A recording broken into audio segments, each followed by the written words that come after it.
You said earlier in answer to my question that you received acknowledgement receipts and that you made a tabulation. Kung ano-ano itong mga acknowledgement receipts. Yes, ma'am. Okay.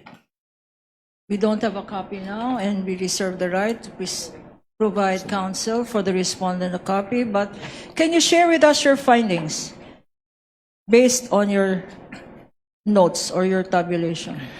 Based on my tabulation po, napansin ko na some of the payments were dated December 2023, which is beyond the scope po nung covered ng kanilang cash advances. And yun nga po, katulad nung nasabi ko kanina, may mga payment of rewards po sila, either in cash, in medicines, and in various goods. Pero wala na po silang sinamit na any document na support or evidence, document evidencing the success of the information gathering activity on account of the information given by the informer.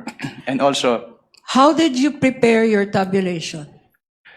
noong time po na binigay sa akin yung acknowledgement receipts, doon ko po tinabulate yung payments based doon nga po sa purpose po ng payment, Okay. doon sa date po ng payment and the amount po na binayaran doon sa recipients.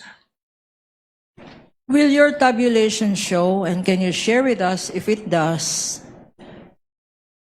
ano ang sinabi mong mga purposes na naka-indicate? Yes po, nakalagay po sa tabulation ko yung purpose. Can you read from your notes, please?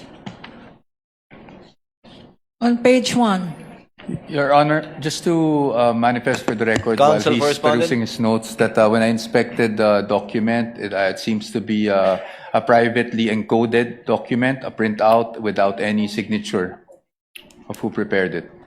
Do you Just a confirm- manifestation, Your Honor, just to put that Do you on record. confirm, Mr. Witness? Yes po, Your Honor. Okay. Since it is a personal notes po, so hindi ko na po pinirmahan yung Duly tabulation. noted. How many pages is your tabulation?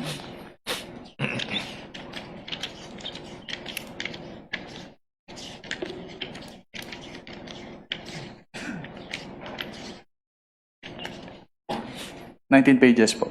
Okay. Your Honor, please, this P-29, P-1-29, which is a tabulation consisting of 19 pages, we will request that they, at the appropriate time, be submarked as P-29-A up to end series, Your Honor. Now, So ordered.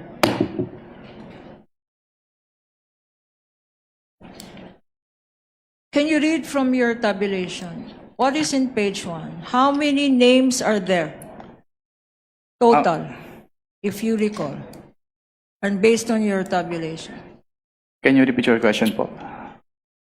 Based sa tabulation na ginawa mo, na sinabi mo na summary ng mga acknowledgement receipts, how many is the total of the acknowledgement receipts? Based on the acknowledgement receipts po, ang lumalabas na expenses ay 125,150,000.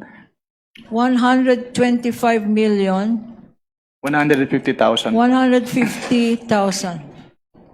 For what period is this, Mr. Witness?